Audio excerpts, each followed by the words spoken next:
今日初めて見て、はい、いや美しいなとまず思いましたね。ありがとうございます。で、今回これが提案で出てきて本当に何だろうということですが、なんかこう鳥か黒い蝶がわーっと来てるような感じっていうのを僕は思ったんだけど、だけどこれ実際見てみると本当に似ててびっくりしましたけど、今日非常に美しいなと思ったんですが、じゃあ本題ですが、これがその千葉の美術館で少しやられたというようなこともあるんですが、これどういうふうに考えてどうなってきたかっていうことについての、秘術というか、そういうようなことをちょっと教えていただきたい。はい。わかりました。ありがとうございます。そう、千葉市美術館の発表の時は、ちょっと自分たちとしては仮の姿というか、全体のインスタレーションの、一部の作品として考えていた作品なんですけど、今回、この里山美術館の方では、作品として、完成させるつもりで、クオリティとか、そこら辺には制作のみんなと一緒にこだわって作っています。で、作品の方は、おっしゃってくださった通り、ムクドリの群れを、写真とか映像をよく撮るんですけど、自分たちの埼玉のアトリエにもよくムクドリの群れがやってきて、それをぼーっと見るのがすごい好きで、そのムクドリの群れってちょっと調べただけなんですけど、1羽の鳥が自分の、自由な意志で飛んでいるんですけど、生物学的にこうなぜあの群れができるのかっていうのは分からないって言われてる、記事とかもありまして、でちょっとそれですごい引き込まれているところがあって、おそらくそのムクドリ自身には群れは見えてないと思うんですよ、その自分が飛んでる。で、ただ自分の意思で飛んでるのか、全体をどの鳥が制御しているかっていうこともないと思うんで、なんかこう誰が制御してるか分かんないその運動の中にムクドリも入っていて、それを人間が見ることによって群れっていうものが存在していると思うんですよ。ムクドリ自身が見えてないんで、なんで群れの存在っていうのは見ることによってなんか初めて存在しているっていうふうにも思えるかなっていうふうに思って、でそれを作品にする上で時計に置き換えていまして、時計はまさにその一個が時間っていう、人間的な意味があって、でそれが群れになった時にただの針の運動みたいなものになるんですけど、その運動は多分地球の運動と合わせて時計って多分作られているので、なんか漠然としてただの運動っていうのと、一個一個がすごく人間にとって意味のある時間っていうものになっていて、でそれを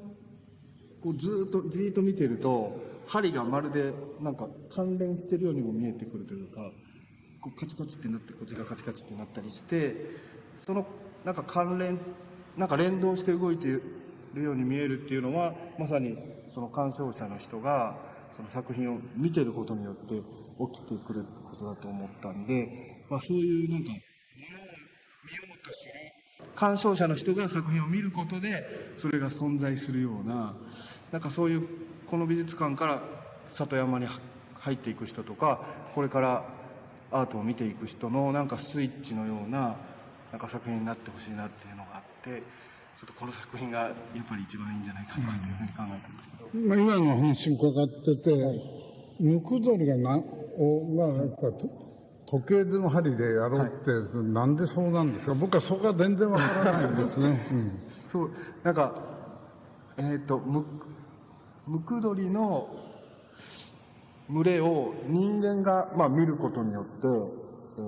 群れって存在するっていうふうに、気づいたんですよ。ムクドリは自分が群れだと思えてないと思うんで、それを人間に置き換えた時に、人間も実はこのずっと時間っていうただずっと運動してるだけ、人間は今自分たち自身を群れに見えてないですけど、なんかこう例えば東京の環状線とか高速道路とか首都高速とか見てると、決まった時間に車が現れて、決まった時間に帰っていく、でそれはみんな一台一台の車には救急車で運ばれてる人がいたり、お腹痛い人がいるんですけど、ただずっとその同じ時間に集まって同じ時間に去っていくっていう、それは自分たちの主体で生きてるって思ってるんですけど、実は何かによって動かされてる可能性もあって、それをじゃあどうやってこう作品として見せるかっていう時に、やっぱ時間って本当にすごく意味があるものだけど、ただのこう針の運動でしかないというか、地球がただ回転してるだけっていうか、そこに自分たちがただいるだけっていう、そこがうまくそのムクドリの群れで気づいたことを人間に見てもらう上で、時計っていうのが一番なんかしっくりくるんじゃないかなっていう、大丈夫ですか、そんな感じで。時計って個体で見ていくと、意味の塊じゃないですか、この時計は数字がついてないけれども、時計として見ると、日々の時間を計っていく、合理的なものだと思うんですけど、それがもう無数にあって群衆で見ていくと、ただの全体っていうか、個人っていうものが消えて全体としての個人っていうものになるっていうことが結構しっくりきてて、そのムクドリの鳥の群れとその時計でそれを表すっていうことがすごいしっくりきてて、2003年ぐらいに初めて越後のつまりの方に来た時に、都心の方からここにもう向かうにつれて、だんだん日々こう意味とか合理性っていうものにすごくこう縛られていた自分がどんどんこう解放されていくような感覚があって、なんかその感覚の中にこの作品があるっていうのは、なんかすごい自分的にはすごいしっくりきてるんですよね。なんかその鑑賞者ももしかしたら都心からここに訪れる時って、そういったなんか意味からこう解放されていくような感覚っていうものの流れの中にあるのかなと思って、自分たち的にはすごくその今のこの作品でしっくりきて、そんなに順序があるわけでないかもしれないけど、今の話をあれで聞くと、やっぱりムクドリがまず最初にあったんですか。ムクドリを何とかしたいと思った。そうですね、ずーっと気になってました、なんか本当に鳥のうちの誰が操作してるわけでもないのに、なんでこんなすごい集団になるんですよ。大町の事務所の前って知ってます？なんか噂でだけで。いやもう大変で、その大町のだから皆さんが参加された時の大町は